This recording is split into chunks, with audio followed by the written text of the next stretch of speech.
Michael Colbruno, Commissioner of Port of Oakland. It's a real honor to have you here. Port of Oakland, so important to really California's economy, the U.S. economy as part of the system of ports of some 360 ports we have in the U.S., 11 in California, and Port of Oakland, so important, so visible to our state and our region. And I really wanted to get a chance to talk with you to talk about really how the port is recovering from the COVID pandemic, how you plan to emerge out of this, what kind of business impacts you felt you suffered, and what kind of community impacts you were a kind of witness to. And but before we get into the business side, tell me about your background. How did you get into this field? What excites you about being a public servant with the Port of Oakland? Well, I'll start by just saying I am a infrastructure and transportation geek, so it's the right place for me to be. But I'll tell you, it's an interesting story how it came about being on the Port Commission, which is I used to work in San Francisco politics. I worked for Mayor Willie Brown, and then I worked for Assemblywoman Carol Migden, also at the Board of Supervisors when she was there. But when she was at the Assembly, one of the committee assignments she had was a select committee on ports. And I staffed her on that committee. And, I learned a lot just about the industry and fisheries and everything else that comes about out of that. And I don't know how Jerry Brown found out about it when he was mayor, but he called me into his office one day and said, I hear you used to staff the select committee on ports. I need a port commissioner. Will you agree to serve? And I said, no. And he got very upset with me. And he asked me why. And I said, because I really believe, because the Port of Oakland has a lot of land use authority. A lot of people don't know this. We were one of the few ports that we run the waterfront real estate like you do in San Diego. Right. We also have maritime, and we have the airport as well. So I felt very strongly that you should be on the planning commission first. So I declined. He tried to appoint me to the housing authority as punishment, which I also declined. And then he eventually put me on the planning commission. And then when Jean Quan became mayor, she had gone in the file and see that I had been recommended, and so she appointed me. And this will be my third term. I'm starting. I just got reappointed last week. So that was kind of my background. And it's interesting, looking for a niche as a port commissioner. Mine happened very easily. We also run a utility, so I've kind of been very engaged in the utility aspect, as well as kind of the electrification and the greening of the port. It's become very important to me. That's kind of been my cause on the Port of Oakland. So the mayors appoint you all. It's fairly meant to be, like most local jurisdictions, a nonpartisan foray. Obviously, there are politics involved, and but is the Port of Oakland segmented like San Diego is, in that San Diego commissioners are appointed by because you're under one city? No, we don't have. You guys are by jurisdiction. We can come from anywhere. As long as we live in the city of Oakland, you can be appointed. You can serve. That's correct. Okay, so that's a very good thing, because other ports, if they have multiple jurisdictional pools on their politics, you have one commissioner pulling you in one direction, another commissioner pulling you in another direction. I want more for my city. No, I want more for my city. But this is a very important thing I learned working for ports for as long as I did, for 15 years. Being under one jurisdictional umbrella, I'm not saying it clears the waters, but it certainly facilitates a certain direction for a political body to be in sync, right? That you all want the best thing for Oakland. So that's kind of the priority. Tell us a little bit about the size and scale of Oakland. I think most people, like we talked about before, don't have a sense of what ports are, how big the operation is, what the budget is, by comparison to other ports. Yeah, well, I always like to say that the Port of Oakland, our budget is comparable to the city of Memphis.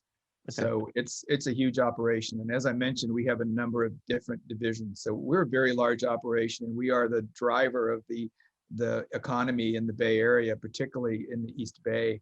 I don't know if you remember, there was a wonderful book out a couple of years ago called 98% of Everything. And that book was about 98% of everything you touch in your daily life comes through a container port. Right. I think people don't realize that. Your iPad, your phone, your clothes, so much of the stuff that we touch every day So it's so important for the economy. We really saw during COVID and through some of the port protests of what happens when a port actually shuts down. Right. And, for me, it was just really, I'll get a lot of the calls. I'm one of those commissioners. I'll answer every phone call. And the one that really struck me was people couldn't get cancer medications because Wow. I think people forget a lot of our medication comes from Israel. And when those container ships are blocked, people can't get medication. I mean, I understand the complaints. I can't get my refrigerator. I can't get my olive oil. But when it comes to somebody's, medication, that's pretty serious stuff. So that to me is like a good snapshot of how important trade and logistics is and why we need to keep it moving smoothly. Right. Are there, I remember in San Diego, our mutual friend, Joel Valenzuela, always reminded me like 1 out of 10 cars in the US comes from the National City Marine Terminal, one of the 2 terminals in San Diego. Are there a certain, including Lamborghinis, which we just like to watch as it rolls off the assembly desk. And most people don't know this, but most ports that import cars have a full-on body shop in the terminal to fix dings as it naturally happens you may never hear about it, but they fix it before it ever leaves the terminal. But what are some of the biggest products that you import in Oakland and export? Well, that's a great question. We do have cars. Obviously, we have a Tesla plant right down the road. But the Port of Oakland is really known for a couple things. I mean, one is this is the hub of the Central Valley for all the agriculture. And that segment has really become important and grown, particularly with the growth of China and the Chinese middle class, because the Chinese middle class has an enormous yearning for American food and American products. So whether it's wine or whether it's chicken or rice, the Chinese market has been huge. The other thing that surprised me when I first got appointed, I'm kind of one of those people that'll dig in deep and be a geek, is our number one product is really paper and recyclable paper. That's one of the biggest things that comes through here. So it's interesting. We ship a lot of recyclable goods to China where they get recycled into boxes and bags and get shipped back to the United States. That's a big product that comes through. Is that still happening? Because I was reading that China was turning away some of the recyclables. Garbage. They were turning away garbage. Right. Yeah. So one of the things just on the port, there's a little bit of history that just happened at the Port of Oakland. I'm just dying to share, which is we had 3 cranes that were just removed. And I get a lot of people asking me, including some elected officials, like, why are these cranes being removed? Well, those cranes are very historic in that they were the first cranes that were built to ship munitions to the Vietnam War. Wow. So there's this interesting bit of unfortunate history where, the port, that's where the munitions came from to go to Vietnam. But it was kind of to me, a kind of a glorious moment to kind of see those come down. Right. A milestone in the use of the ports in decades past. And now you're moving towards maybe hopefully more automation, more efficiency, and you don't need those archaic cranes anymore. And people forget, we had this was the Oakland Army base conversion that happened here under the Clinton administration, and often right across the bay, we have the Navy base in Alameda. So this was a big military hub. People don't think of the Bay Area as a big military hub, unlike San Diego, but we were at one time. Right. So I've been reading a lot about, obviously, smart cities, a lot of efficiencies, artificial intelligence. What work or interest does Oakland have in automation, and how does that cause a conflict with the unions, if at all? I don't know. That's the excellent question and a very loaded question. So Yeah. I might pretend like I'm on mute and say I can't get this phone to work, but of course, this is a very complicated issue, and I've actually had the pleasure to dig into this actually, and I think there's a lot of misunderstanding. And I had the ability to travel to Rotterdam, where they did do automation, because it's something I'm very interested in. Right. And that port, they had death threats, they had bomb threats, they had all kinds of stuff when they tried to move to automation, and now it's a very well-working port. And what they did is they actually took the people who were operating outside, like our ILWU workers, and they retrained them and they put them inside. So now they're at computer monitors. They get to watch the cargo moving in and out. And so they are in safer jobs. They're in better weather. And And so Rotterdam made it work, but they made a mistake coming out of the gate. And I think it's a good lesson for the US with labor here. I think it's going to be very important for us to sit down ahead of time with labor, understand the retraining opportunities, that people aren't going to lose their jobs, and that this actually is going to be a safer, more efficient, and a greener workplace for all of us. Right. I think a lot of people don't know this. And again, I didn't know this before I came to the port of San Diego. But a lot of these union jobs are almost inherited. They're right. I mean, it's things that you can't really understand in the regular working environment what that means. But they're very high-paying jobs. They're protected, and the unions are very strong along the West Coast. They work together. But having said that, the efficiencies and the technologies that are coming into the port industry are immense, and they're everything from robotics to just smart cities and other technologies, and all of that is going to help you obviously import things faster, more efficient, and export things. I remember reading that ports don't really compete with each other anymore. Supply chains do.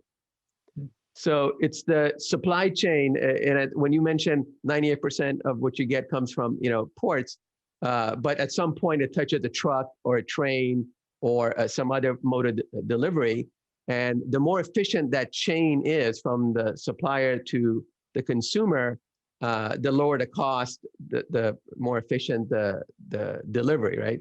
And there's consumer demand. I mean, you think about like with Amazon Prime now, people want next day delivery. They want 2 days. They want everything faster. So we do need to be more efficient. But the key to that labor piece is that I think those discussions need to be happening now. I think there needs to really alleviate the fear. There needs to be shown that there are opportunities. There are union contracts, and you were correct. A lot of these are kind of legacy jobs that get passed on. But as long as I think people understand that none of that's going away, right, it'd be better for everybody, the consumer to the worker. Right. So talking about workers working with employees, let me turn and shift to the community. Ports, by their nature of their business, the core work of the port is sometimes could be loud and traffic oriented, and not everybody that owns $1 million home wants to live next to a port. So how is the Port of Oakland working with the community? Is there any discussion about buffer zones? How are those transition zones kind of coming to fruition in the Port of Oakland? I'm glad you asked the question. It's something I'm most proud of. We have a wonderful social responsibility department led by a woman named Amy Tharp. And we have a very good relationship with the West Oakland community, which is what we impact the most. And it's really one of the reasons why I'm so big on greening the port. I think this is a huge issue. The West Oakland Indicators Project is a woman named Margaret Gordon and a gentleman, Brian Beveridge. They've actually won awards for their work. We've been working very hard on traffic mitigation plans. My whole effort to try to electrify the port is to try to take the impact of diesel out of the community and reduce emphysema and other heart risks that occur. The one thing that I'm really struggling with, that when you read the air reports that nobody ever talks about, is that a lot of the emissions are actually coming from ships. And as you know, we do have the shore power, we do have plug in, but a lot of the ships that are carrying flags from other nations don't have that.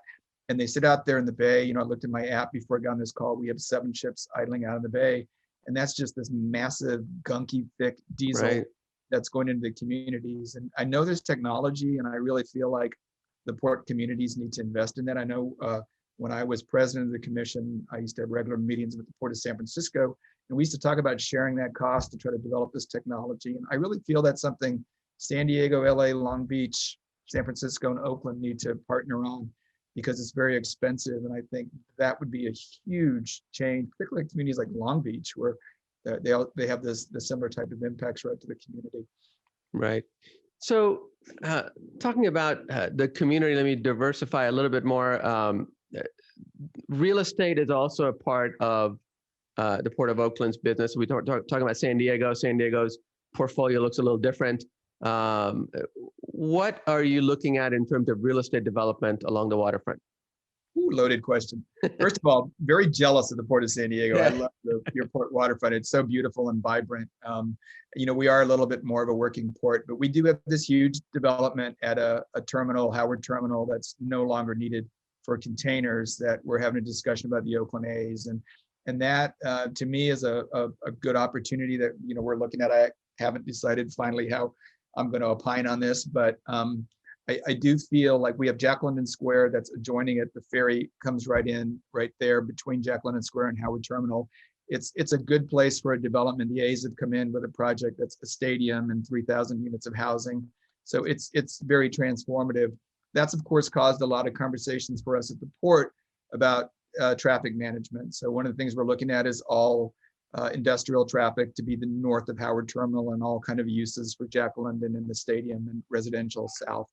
And that seems like a sensible approach, but it's certainly created a very heated discussion in Oakland. Right. So let's turn to COVID and the recovery. I think when I talk with other ports and other jurisdictions, clearly the ones that are more tourist centric have suffered the most, right? But how has COVID impacted your operations, and what do you see in the coming year? Well, it's huge for us because we're not just a maritime port. We have Jack London Square, so we do have real estate. And then, of course, we run the airport, which is unusual for a port. Usually there's a separate airport commission. So the airport, the latest report we got, we're 75% back to normal traffic. I think people are kind of dying to go see their relatives and their grandkids that they haven't seen yet. And the restaurants, they struggled. We had to do a lot of rent relief. But we're starting to see them reopen. I'm actually going to one today, and I'm trying to keep, I'm going to go Thursday again, trying to really support these businesses, because I think the restaurants had the hardest in retail. Right. But we are seeing, I hope this Delta variant doesn't create a second wave, because I'm not sure how much retail and restaurants can endure. I don't think anybody was prepared for this. Talking with the former CEO of the Port of San Diego, luckily the port had a lot of reserves. So as the retail concession rents dipped, there were reserves to keep, as they say, the ship afloat until things started picking up again. But not every port or jurisdiction has that reserve. Ports by their nature are a little bit more conservative anyway, so they're not quite as risk-taking as some other jurisdictions, it seems like. So looking at the next 5 years, what are the biggest challenges and priorities for Oakland? What do you see, big stuff you got to get done in the next 5 years? Well, I think we'll see what happens with Howard Terminal. That'll be huge, because I think the A's want to get a stadium up and running in the next couple of years. So if that project moves forward, then I think that's huge, and it kind of transforms the port. We just received $300 million from the state for infrastructural improvements, I think, which are long needed.